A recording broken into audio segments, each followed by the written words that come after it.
I hope everyone again enjoyed the wine segment of the night and maybe even got in a sip or two, participatory sip to get into the spirit of it all. We will now be welcoming back our panelists. So this is the ultimate panel discussion for the Classical Wisdom Symposium regarding the power of individual in politics. And we have with us Donald Robertson, Massimo Pigliucci, and Dr. A.A. Long, our distinguished panelists. As many of you have already met, Donald Robertson, who is a psychotherapist and the founder of Modern Stoicism and the author of How to Think Like a Roman Emperor. We've just heard from Massimo Pigliucci, the K.D. Irani professor of philosophy at the City College of New York and author of How to Be a Stoic Using Ancient Philosophy to Live a Modern Life. And finally, I'd like to introduce A.A. Long, Chancellor Professor Emeritus of Classics, and Irving Stone, Professor of Literature Emeritus, and affiliated Professor of Philosophy and Rhetoric at the University of California, Berkeley. Professor Long is often credited with spearheading the revived interest in Stoicism as well as other ancient philosophies, and has written several books on the topic, including How to Be Free, an Ancient Guide to the Stoic Life. And can I just say personally, I'm so pleased to have such distinguished philosophers joining us today. It's a real pleasure, and I'm thrilled to hear your insights. And to begin our question in, what power does the individual have in politics? And perhaps we should start off a bit Socratic and define our terms with what exactly is power. Does anyone want to take what you would define power as? I just enjoyed very much listening to Massimo. So if I could just pick up a cue from him, Massimo began his presentation very clearly by distinguishing the way Epictetus does between things that are in our power and things that are not. And another way of translating the idea of power there, because the actual Greek word isn't exactly equivalent to power, it's what's up to us. You know, what we can do, what we have agency for, as distinct from things that happen to us that we're not directly responsible for. So that's one way I think the Stoics try to deal with the notion of power. It's the notion of what's up to us, what we can be praised or blamed for doing, and where the area where we can just definitely make some kind of a difference, that things won't happen in a certain way unless we act in a certain way. I would agree. I would agree that so basically power here means agency. It's where is your agency maximized? You have the most power, right? What is it that you can really make a difference, where you can actually act? And the rest, it's like, well, that's outside of your realm of sphere of influence. And so if we have our definition all approved, maybe Tony, AA, can you start off with what you believe is what power the individual does have in politics? Thank you very much. I mean, Massimo did such a wonderful job, and he can obviously speak again for himself if we need to. Let me just try and bring in one or two other Stoic ideas that might sort of, be an interesting context for our conversation. One of those is a horribly untranslatable word, unfortunately. It's the Greek word oikeiosis, which we could translate perhaps as appropriation or making things belong to you. And as the other two panelists know very well, one Stoic, whose name we needn't bring up, too many proper names can be confusing, came up with a kind of thought model of how we could sort of think of ourselves, our individual selves, our body and soul, in relation to, well, the human society in general. And he asked us to think of our individual selves as the center of a series of concentric circles, where the outermost circle would be, well, the human race in general. And then as you bring the circles closer to the center, you might have, say, people from the United States, or people from California, or people from your immediate neighborhood, and then you'd come eventually to your family and your parents. And the instruction, so think of how you relate to the world in this way. And then the injunction, the idea, the sort of prescript is to try and sort of bring these circles closer to yourself, and to reduce the distance from you to others. And one way he tries to do that, which may be a little bit hokey, taking an idea from Plato's Republic, is that we should change the names of people. So we shouldn't just think of people as, you know, uncles and aunts, but parents. But the basic idea, I mean, we can sort of bring it up to date in the way we might think was most appropriate, is to recognize that we're not isolated individuals. I mean, whether we even like it or not, we are part of a community. And so that's one model. Another one, just to mention very briefly, which you find in Cicero's very influential work, which is also, although he doesn't officially call himself a Stoic, it's actually in this work he's drawing totally on Stoicism, is a notion that everybody has what he calls four personae, four roles, four identities, we could say. One identity is just being human. We can't opt out of that. But again, Massimo gave us some very powerful examples of how, you know, brain science and so forth can throw light on what it means to be human in a modern biological sense. So we're human beings, right? And then we don't choose that. We can't opt out of being human.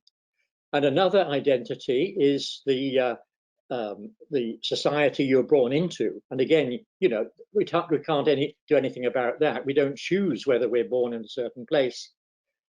And a third one is our kind of relationships to other people. And again, those are kind of all, you know, in a way hardwired.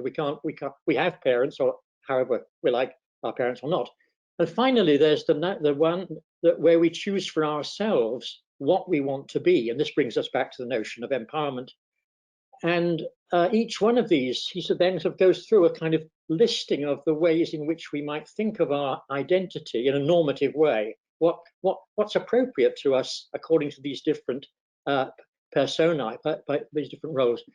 And so I think that's, although you might say that's not directly about politics, but I think the Stoics, they don't really want to think perhaps in the way Aristotle thinks. You know, you can write a whole work on politics as such. Stoics would say rather, I think, what we want to write about is being human in society. It's a kind of sociology of politics. And in that sense, and I think, again, Marcus Aurelius, Donald may want to jump in here, is a wonderful example of the idea that the political is not simply the organized political. It is being human in a social context. So let me leave that there. It's wonderful. Massimo, do you want to continue on with that? What would you say is the power of the individual in politics? So I think we should take both of these ideas that Tony's been discussing in the last few minutes seriously. On the one hand, where does our agency lie, right? And it lies on a continuum, of course. There are things where I can be more effective, and there are things that can be less effective, and there are things that I simply have no efficacy whatsoever. So it stands to reason that if you want to make a difference, you should focus your efforts where your agency is most effective. How do I do that? Well, I go back to the roles that I play in society. So what roles am I playing? I mean, Epictetus also has an interesting theory of you know, in the discourses of roles and distinguishing different kinds of roles that we actually play in society. And those roles do carry certain duties and certain responsibilities toward other people. Now, let's talk about a specific example. So I'm in the United States. I am about to go down to Washington, D.C. just 2 days before the elections for completely unrelated things. I'm not involved in D.C. politics, but nevertheless, that means I'm going to be right in the middle of everything when the whole shebang, whatever it is going to be, is going to happen, right? Now, of course, I'm going to follow what's going to happen because I want to be an informed citizen. One of my duties, I think, is to be an informed citizen. But do I have any agency in what's going to happen on November 3rd? No, at that point, it's too late. Where was my agency, however?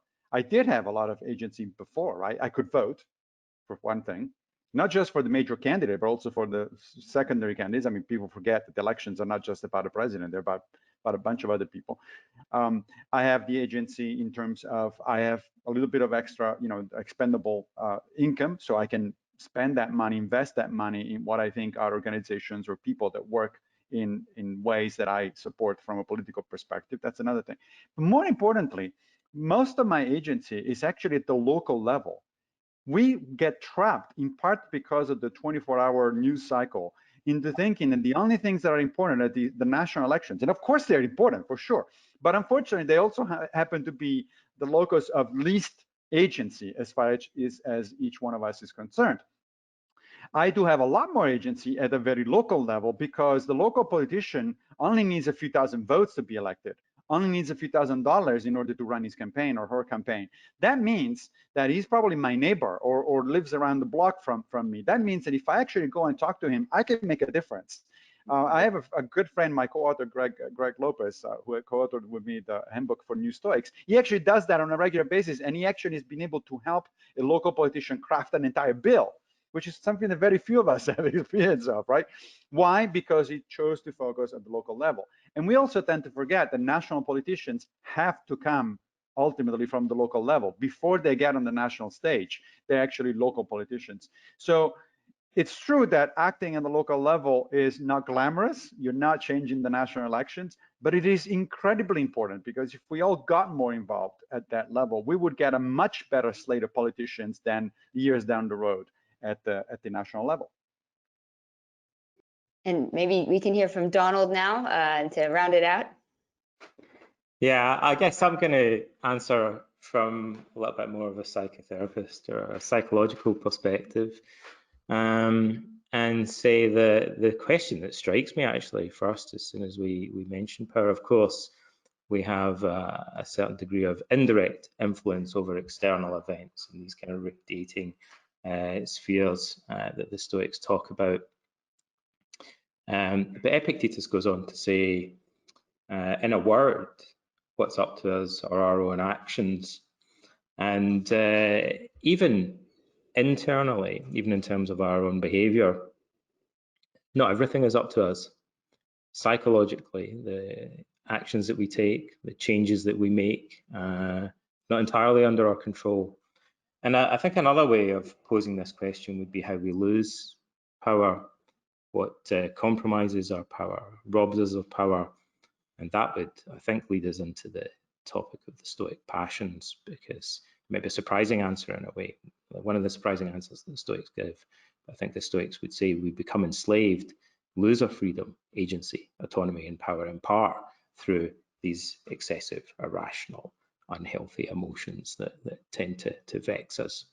But another point I'd like to mention is that we can influence the world through our speech and through our actions, but I get the impression that the Stoics would prefer to say that there's another way of influencing other people in the world around us, and that's through transforming our own character and by becoming the change that we want to see in the world, as it were. And I think that the Stoics would rather say that we should teach other people by modeling the virtues that we want them to cultivate first and foremost, and then second to that, perhaps through certain actions in the political sphere and through teachings and so on. But we have to be virtuous in the first place to some extent, or approaching virtue, in order to be able to take effective action in the world. So when we talk about ourselves and what we have in our agency, we have to at least acknowledge the things that might be outside of our control, and that might involve the political systems that we happen to be in. So what power do you have if, for instance, the greater political system is corrupt or deeply flawed? And I'm down here in South America. This happens pretty regularly, and to be frank, it happens, well, everywhere in the world. So if we try to put our efforts and energies in our own agencies as individuals, what can we do if the greater system doesn't have that level of virtue?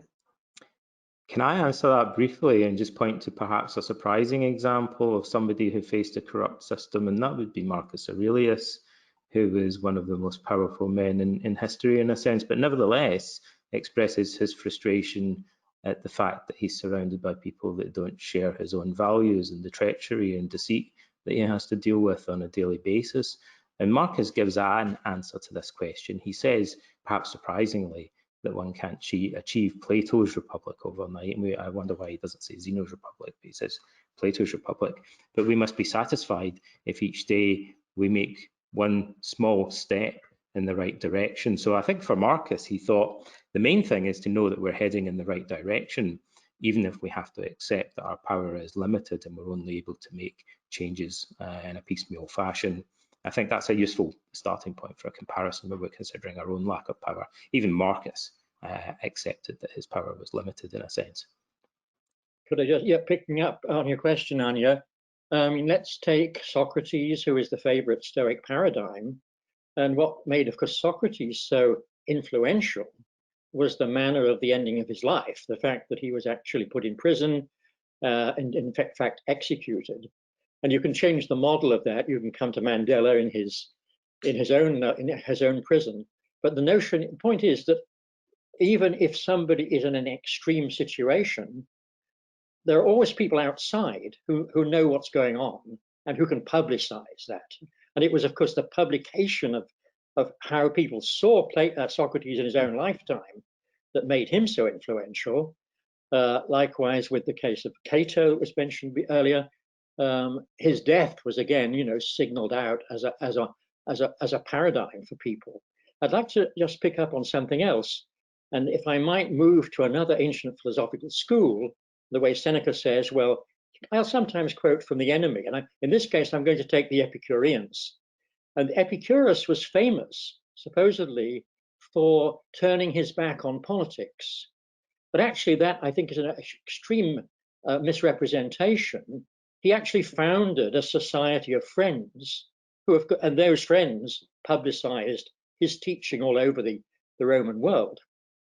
And actually, probably the most influential modern movement of social justice, which really began in the 19th century in Britain with Jeremy Bentham, John Stuart Mill, which we call the utilitarians. They looked directly to the Epicureans for their inspiration. The notion that, well, the two primary values, everybody wants pleasure and to avoid pain, but also everybody wants liberty. And when Bentham, and the reason I bring this particularly up is because Mill is famous, or Bentham was very famous, both of them famous for saying that the ideal activity that we should be promoting is the greatest happiness of the greatest number.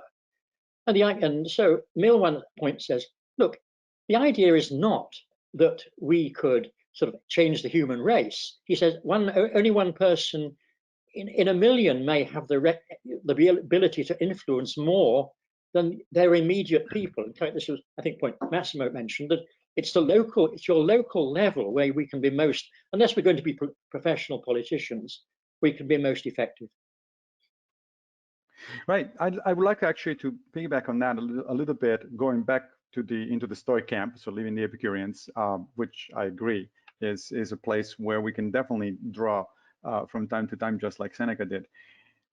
And going back, in fact, to Epictetus, in terms of the question of, well, what can we do when the big picture seems to be overwhelming and so on and so forth. Well, Epictetus, in several places in the discourse, says things like, it depends on just how much you actually want to get involved to some extent. This is up to you. And at some point, he presents a couple of examples. One of a senator, for instance, who complains to another one about the emperor. The emperor says, awful guy, but I can't go into the into the Senate and actually denounce him because I have a family and I have to take care of them and all that sort of stuff. And the second guy says, yeah, you're absolutely right. Of course, you have a family. And the first senator says, okay, so you're not going either. And the second one says, no, I'm going. I'm talking. I'm speaking. But you're risking your life. Well, that's my business, right? I decided that is what I want to do, and that's what I want to do. And Epictetus' comment there is, just be careful of what price you sell your soul, or you sell your freedom, your individuality, right?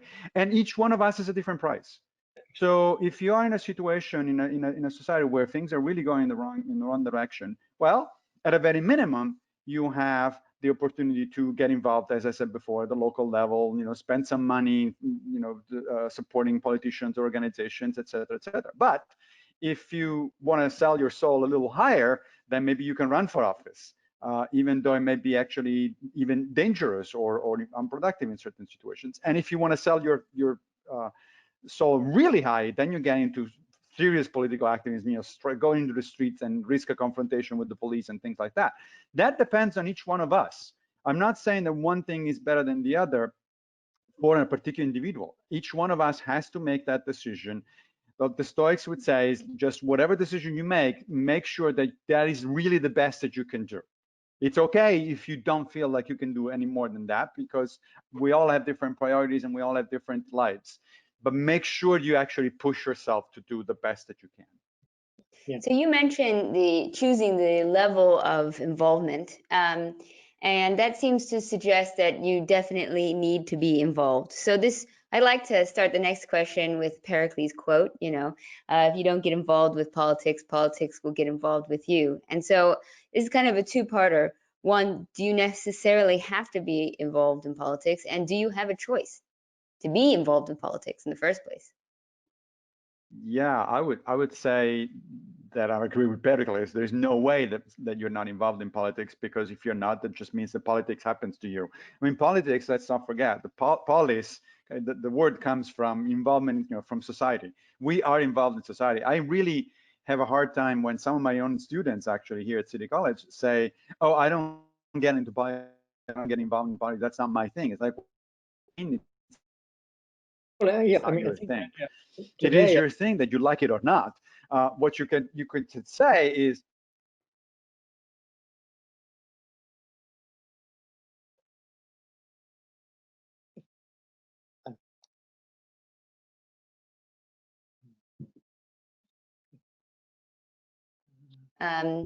Just to check, can everyone hear Massimo? No, I've lost Massimo's audio. I can now, fine, yes.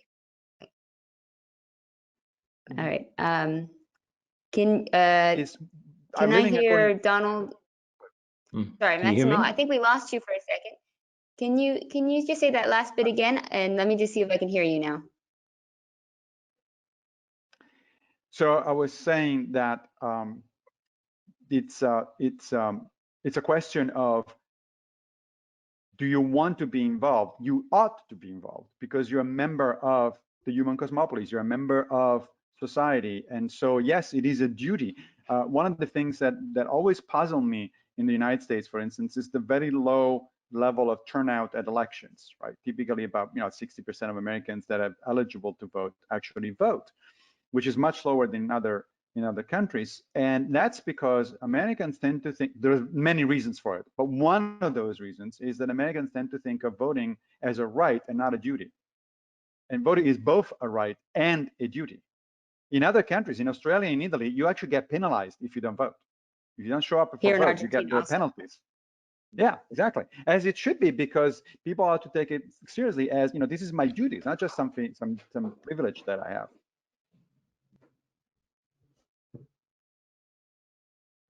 Yeah, I totally agree with that, if I may. I mean, I think also, though, I mean, we have in, I think, modern American society, rightly or wrongly, I mean, we have extended the notion of the political in a way that I think the Stoics probably would have approved of, to cover, not just organized politics, but I mean, Black Lives Matter would be regarded as a political statement. And so everything that we do in a professional life, if we're engaging with people, a little bit harder in these Zooming days, but everything we do in some sense has potential political consequences. And I'd like to pick up again on something Massimo said, which I think is very nice with Epictetus, this notion of somehow coming to an assessment of what you yourself can do and should do, and can do best. It's a basic 101 ethics class says ought implies can. You don't want to, try to do things that are beyond you. But Epictetus uses a very different interesting example from Homer. He says, if you're Agamemnon, the leader of the Greek army against Troy, you go and lead the host. But if you're Thersites, who is the sort of mocking, scabrous character who gets sort of jumped all over by the Greek generals, but he's a late night comedian, be Thersites, and that's a really interesting example.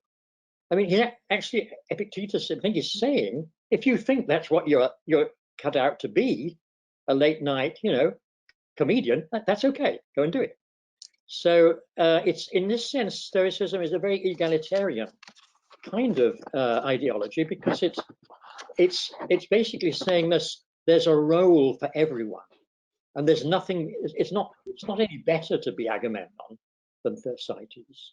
It's just the only standard there is your own judgment of what you can do best. It doesn't really matter if the world doesn't think you're good at it.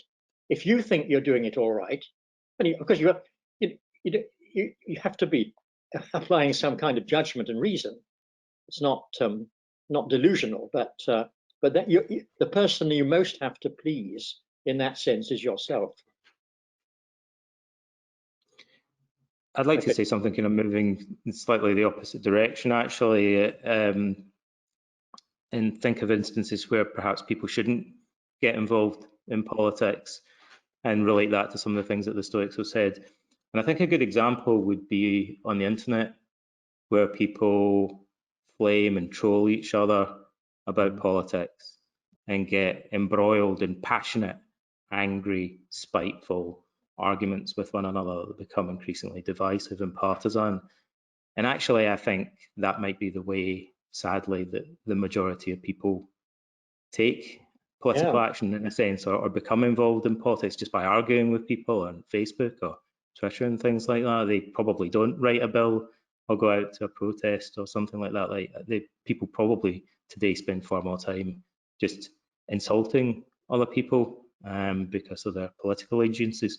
And this reminds me of something that the Stoics say, which is, if I remember rightly, Epictetus warns his students that they should master the discipline of desire and the passions before they go on to master the discipline of action, for the simple reason that as long as we are governed by anger, rage and spite, it's difficult for us to engage in complex social problem solving and take constructive action in the social sphere. So again, because I'm inherently biased as a psychotherapist, I'm going to argue in favor of this idea that to some extent, people need to recover their own power over their own minds and personalities, first of all, before they plan to take political action in the social sphere. Otherwise, they may just say somebody who does the opposite of that, who's completely enraged because they can't stand Black Lives Matter demonstrators, or they can't stand Trump supporters. And the extreme version of that would be somebody who goes out and does something violent, or a terrorist, perhaps, or somebody who believes that they're taking political action, but it's driven by spite and rage. And so I guess there's a spectrum of this, and that would be the extreme form of it. But across the board, we would probably all be well advised to work on ourselves, clarify our own thinking, embrace reason, and liberate ourselves from violent passions such as anger before we begin to engage in the political sphere. So that also brings up the difficulty then that, there are a lot of people who are getting involved in politics that are being emotional and irrational. And, you think throughout history, you have the bread and circuses and, people are being encouraged to do something. Like here in Argentina, they literally would give people choripan, like sausage hot dogs, to go and vote. And then they gave free football television to everybody, which, I mean, so it was literally bread and circuses, and to encourage everybody to vote one way or the other. But it was playing on emotions and not on rationale. So what are we to do if a large portion of the population is being encouraged to be political, but not based on reason? Yeah, a lot of people engage in politics in quite a negative, toxic and destructive way. And the first thing that we have to deal with, arguably, is propaganda, or as it used to be known, sophistry. And the form that takes today, for example, in the manipulation of news on social media, is the thing that I think the Sophists, the Stoics, if they were around today, and Socrates, I think would be very interested in social media and the way that it affects us. and in finding ways to help us liberate ourselves from that and overcome the passions and the force of persuasion that we're subject to because of the media. I think it's interesting, perhaps in the light of this discussion, to just recall, think about the life of Zeno, the founder of Stoicism, as it come down to us. And of course, it's an anecdotal account, and we can't be sure of every detail. But what is clearly factual is that Zeno made a tremendous impression on the Athenian people during his lifetime. He was an immigrant to Athens, but he made a tremendous impression. He was awarded all sorts of honors.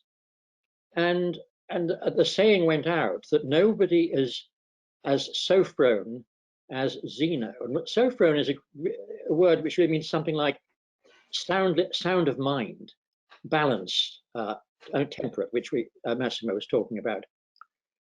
And I've asked myself, well, what was it about Zeno's behavior that impressed people so much? We don't hear of any great, he didn't suffer imprisonment. He seems to have been popular in an everyday sense. Did he do any great actions, which were sort of splendid? And what was it that people liked about him so much? And it seems to have been that probably, again, the kind of context that Donald has just been mentioning to us, a relatively small society where people going around, everybody knew everybody. And Zeno would have got into discussions, and he was probably argued against and probably insulted. And he just somehow came out of this, not as boring, but just as serene. He was, in Athenian society was fairly excitable, impassioned. And it's not that Zeno was a boring character, because he has some repartee, which is a lot of fun. But he struck people as just being unusually able to handle himself. And I think that was what made people, in general, say, hey, this is a very remarkable guy. And he set a paradigm, an example there that really influenced his own followers to make this into a school, because it wasn't a school before Zeno came around. So it became a worldwide movement, largely, through the effect that Zeno had on his students. But he wasn't tub thumping. He wasn't Diogenes in his barrel saying, hey, look at me, and opening his shirt and, doing all kinds of outrageous things.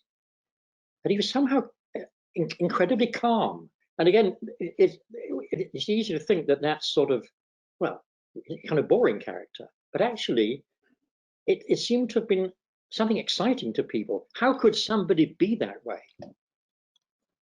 And yeah, jump in there and yep, sorry.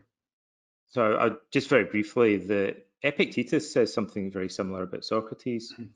Epictetus is always telling his students that they should learn to be like Socrates. He says the main role model that he wants them to emulate, but he also says astoundingly, he says that the most important thing they can learn from Socrates is that he was very good at engaging in debates without getting into an argument and allowing them to escalate. He was good at quelling arguments and wasn't provoked easily, even when he was talking to people about very contentious things, which it reminds me very much of what Tony just said about the character of Zeno. I don't want to hog the discussion, but just to pick up again, just on the Epictetus on Socrates. Socrates was famous for not writing books, and of course very famous for wanting to talk to people. And Epictetus, in his own sort of nice conversational manner of talking, says, Socrates didn't write. Oh, he wrote all the time. But when he didn't have anybody there, he wrote to himself. And this picks up, I think, this notion of being kind of self-reflective. You ask yourself, you have a conversation with somebody and you say to yourself afterwards, was I a bit unkind in that? And this, I think this sort of almost a kind of self-therapeutic practice where you're, at the end of the day, one of the Stoic practices was to write down what they'd been doing in the course of the day, and it's something that the modern Stoic movement, I think, Donald has practiced quite a lot. Isn't that right? Yeah, I wanted to make a point about something else that the Stoics can help us with in terms of attitude toward political discourse in particular, but discourse in general, but politics in particular, and how to not only deal with other people, but also how to approach it ourselves. Because are we so sure that we got things right? Are we so sure that we actually are thinking straight? Are we so sure that we got the facts straight? So the Stoics famously thought that you had to study really 3 fields of inquiry to really be a good philosopher. And by philosopher, I don't mean somebody with a PhD that teaches in academia. I just mean a person who is trying to live a good life, right? And those 3, we tend to focus on the third one, which is arguably the most important. That's the ethics. The ethics was understood as literally the study of how to live your life. But they said that in order to live your life well, you have to do 2 other things. You have, first of all, to reason correctly about things. That's why logic was very important for the Stoics, right?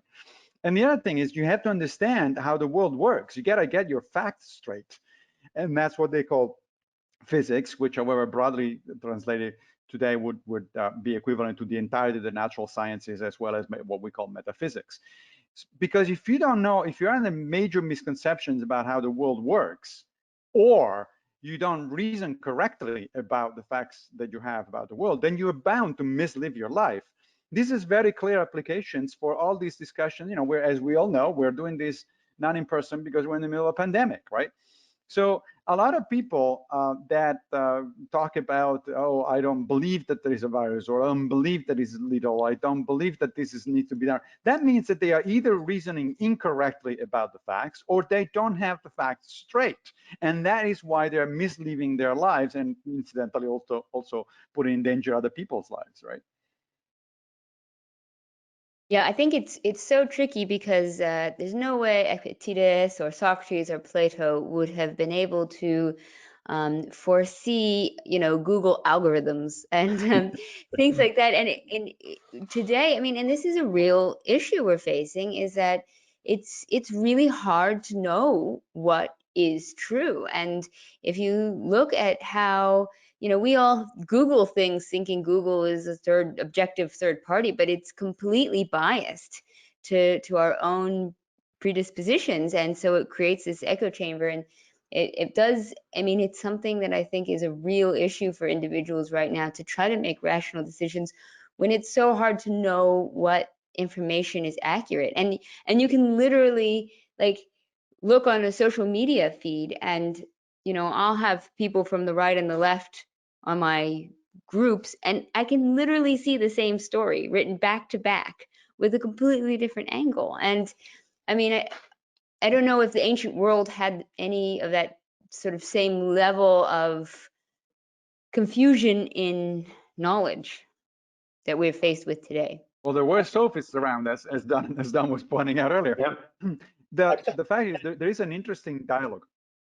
Sorry, Tony, go ahead.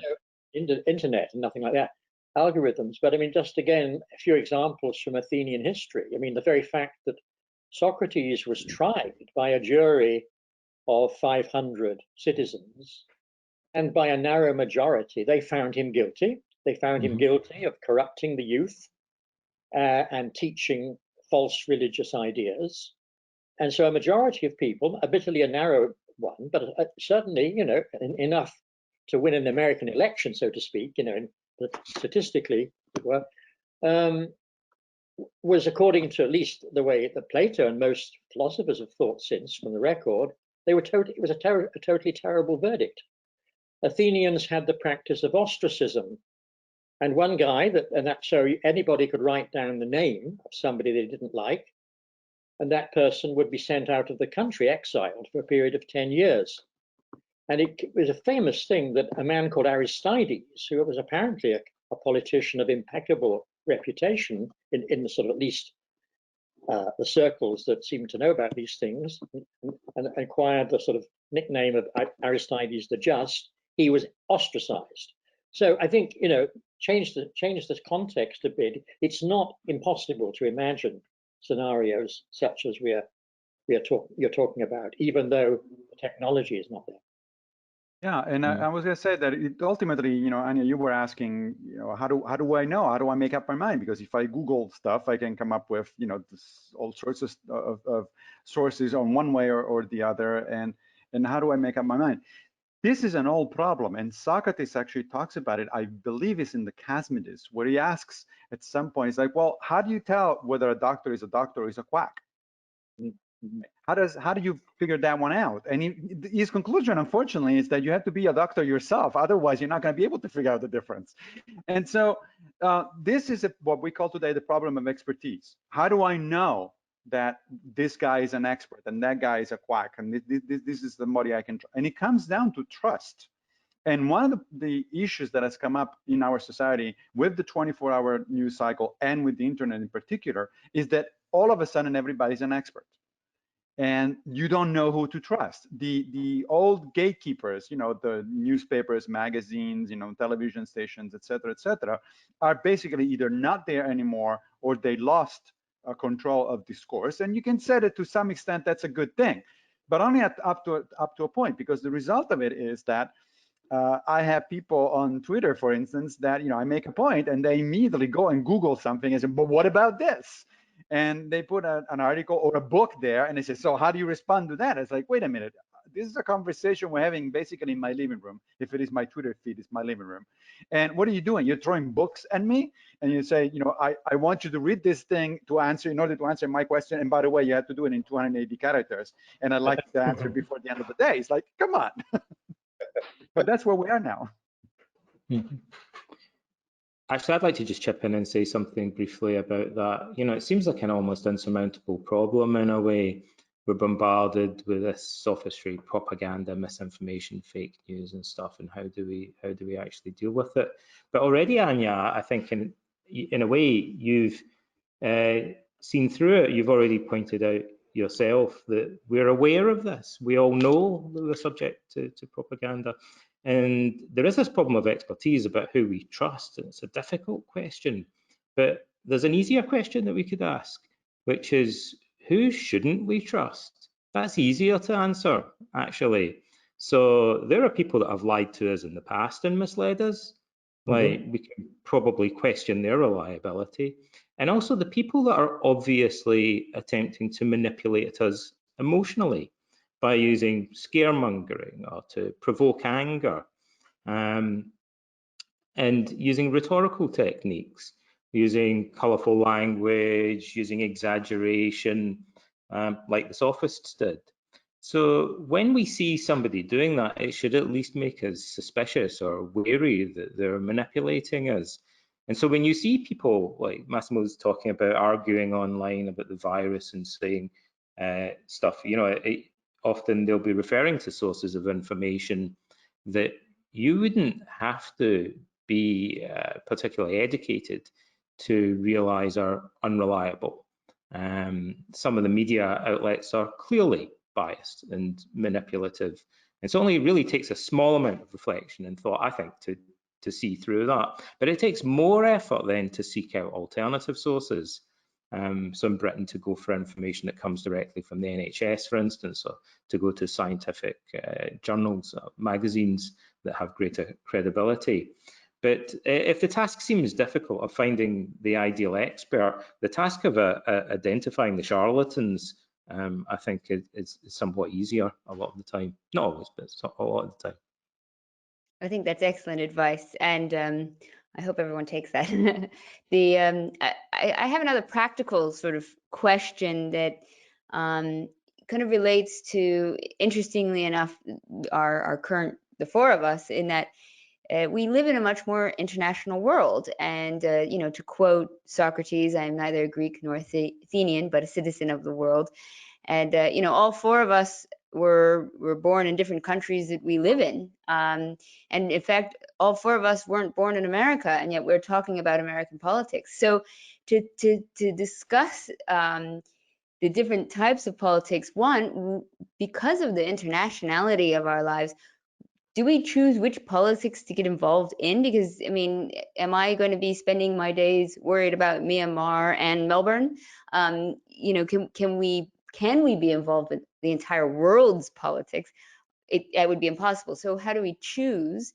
And do we have any power in places where we are not, or are not from, but are still affected by?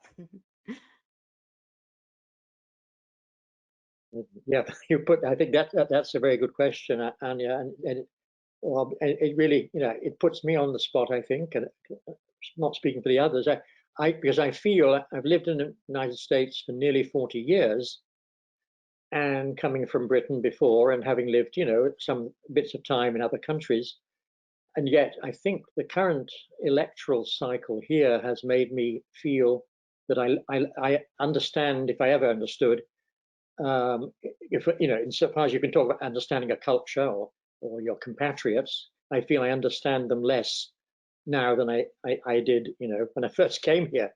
And I don't quite know how one handles that, except, you have, I think, again, using the kind of Epictetus strategy, you have to work with where you think you have some reasonable understanding of the situation. And and one area is late night comedy, which, British comedy is so different from American comedy. And I wouldn't attempt to try to, if somebody's telling me a joke which I don't understand here, well, I'd keep quiet about it. Realize it's funny for them, but not for me, and it would happen vice versa. So, but I think it is a genuine, interesting question. On the whole, I don't know about my other friends here. In Berkeley, particularly, you have an extremely varied student audience, probably more so than many campuses in the world. And somehow I think, if you stick to what you think you can teach them and don't try and pretend you don't know what you don't know, it seems to work okay. But yeah, it's a bit. No, I agree. Agree. I can give you, in order to answer your question, Anya, my personal strategy, I suppose, because as you pointed out, I wasn't born here. I've been in the United States for about 30 years now, but I grew up in Italy, and I actually don't get involved that much in discussions about Italian politics because I don't live there and I don't follow it closely enough to actually be sufficiently knowledgeable. I have some general ideas because I keep up with the general news because, it's my country of origin and my culture of origin, but that's about it. So I tend to focus, on the other hand, on American politics because I understand it better, having lived here for a long time, and try to be informed.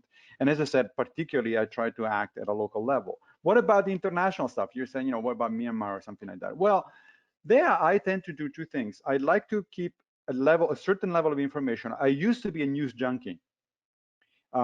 Before, I would listen to National Public Radio, reading the New York Times religiously and all that sort of stuff.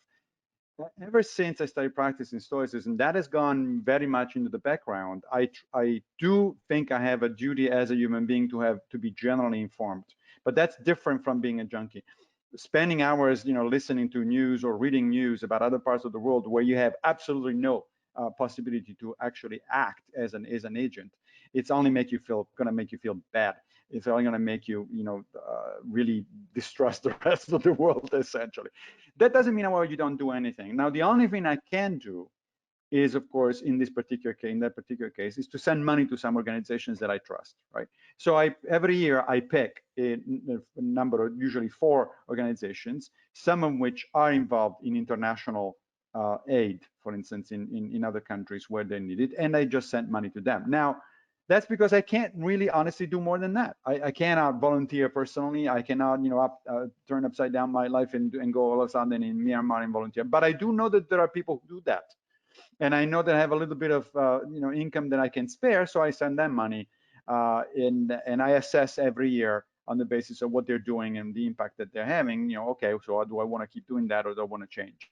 So we can be involved, but we need to pick our battles. You cannot be involved in everything, just like you cannot be following everything that is going on in the world. You certainly cannot be involved in everything.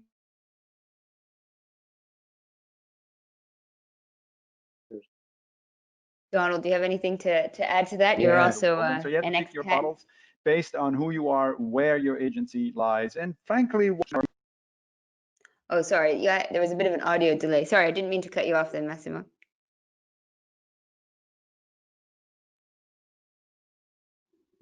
Can you guys hear me? Yeah. Sorry. Well, I just add something to that. Then I'm happy to comment. I just can't help thinking what would happen if we asked Socrates. It's always a good guide to ask oneself what Socrates would do in this situation. And if we ask Socrates, well, you know, what could you do to influence politics in other nation states and other parts of the world? You have limited control over that. I think Socrates would say that his influence over politics came by questioning people in order to help them develop a deeper understanding of the nature of justice, so that they were more able to fulfill their role in society. And if people said, well, how can you help people that live in a different country, Socrates, where you don't know anything about the laws in that country or the economy in that country or the customs of that country? I think Socrates would say, well, by questioning the fundamental nature of justice itself, you potentially benefit people at a more philosophical level, at a more generic level that would apply even in parts of the world or situations where you might not have specific information about how things work. So that's at a different level. It's at a more philosophical level, and I think the Stoics would agree with that.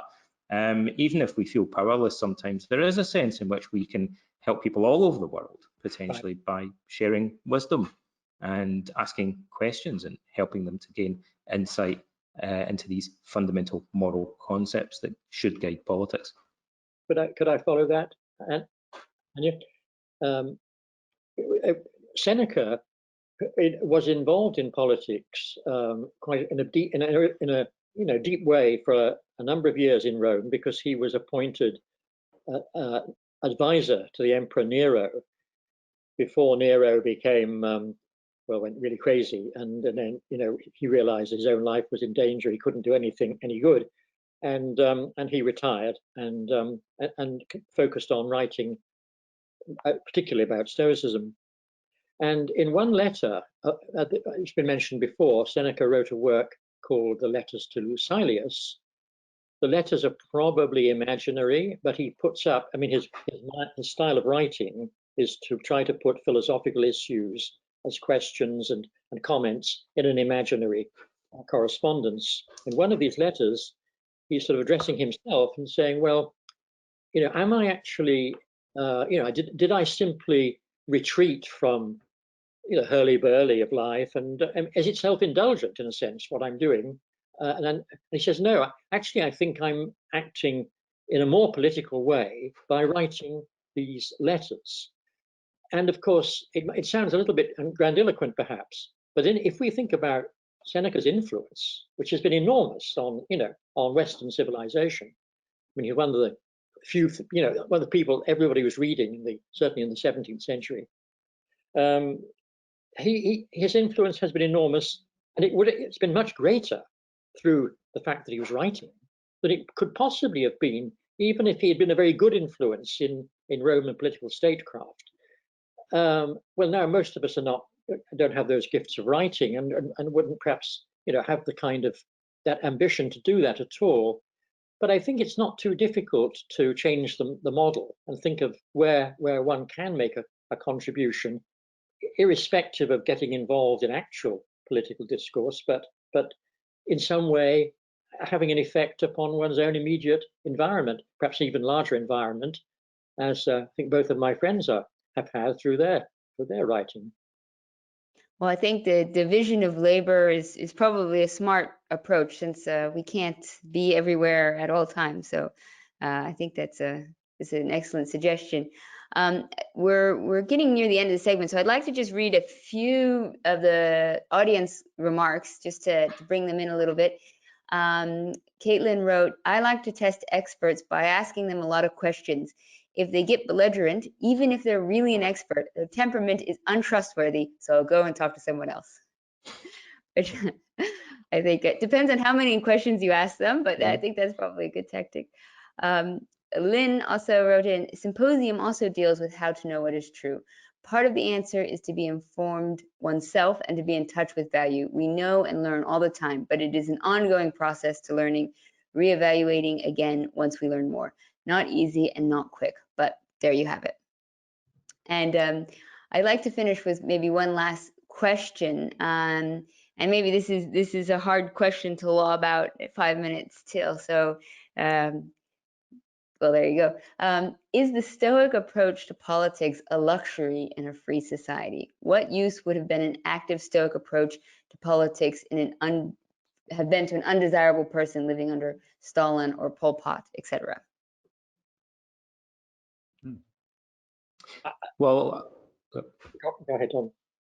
I'm just thinking there are probably several historical examples where Stoicism benefited people under difficult, oppressive conditions. And the most obvious one that I can think of right now would be Cato the Younger, towards the end of the Roman Republic, when Rome was descending into a dictatorship.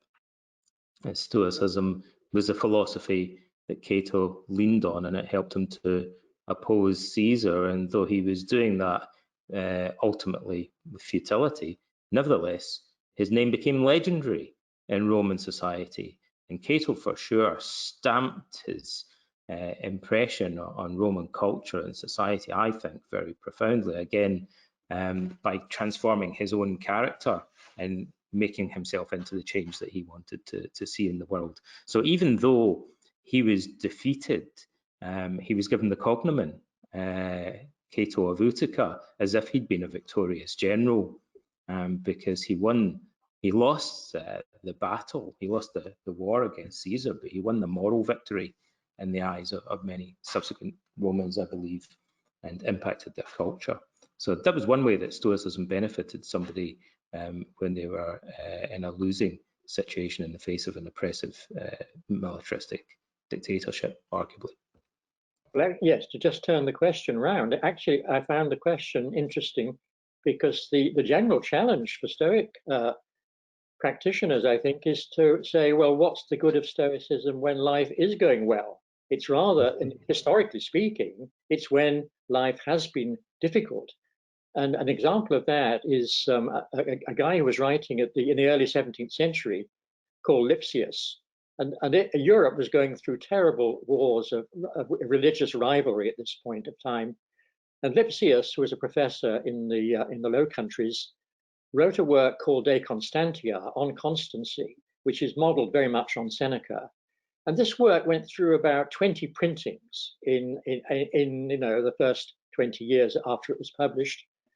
And I mean, you read it. I mean, it's really again a model for those of us who are interested in the application of Stoicism. How do you apply this teaching, into a world which is extremely fraught, and how can it help you? So I think the answer there is that there are tons of historical examples that it actually does work for people. Yeah, I like to bring up an example. There's one of the letters that Seneca writes to his friend, where he says he's talking about being ill at some point. Seneca was actually ill, for a lot of time during his life, and at some point he says, sometimes it takes courage just to be alive.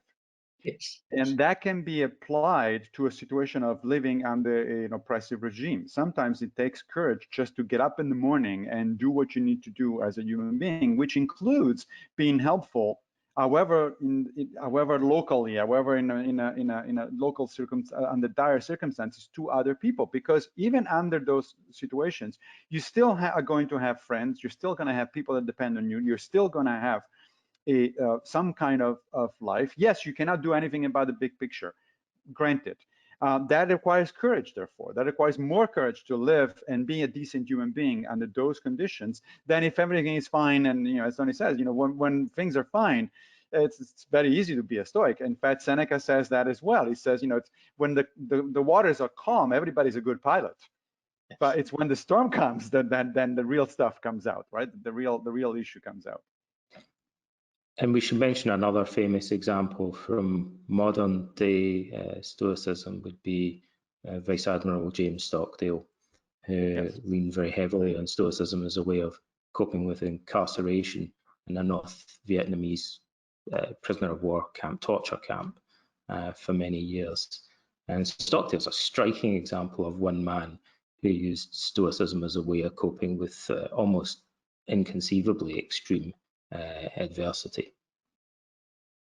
So perhaps we should be looking at 2020 as a wonderful opportunity for us to practice our philosophical ideals and improve ourselves as individuals. Otherwise, maybe we wouldn't be able to really get to the full understanding of Stoicism that might be our potential. Yep. Well, I want to say, gentlemen, we've reached the end of our symposium, and you've already been so kind in taking your time to give to us today, and it's been absolutely fantastic hearing the three of you speak together. I hope everybody enjoyed it as much as I did. And I want to thank everybody for taking part in this symposium and to joining us, our audience from around the globe. I know we had people staying up in middle of the night in Australia and everywhere between to watch. So I want to thank you all for your dedication and appreciation to the classics and philosophy. And I hope you all have a wonderful, wonderful evening. Thank you. It's Okay, been a thank you pleasure. very much. Right. Right. Bye.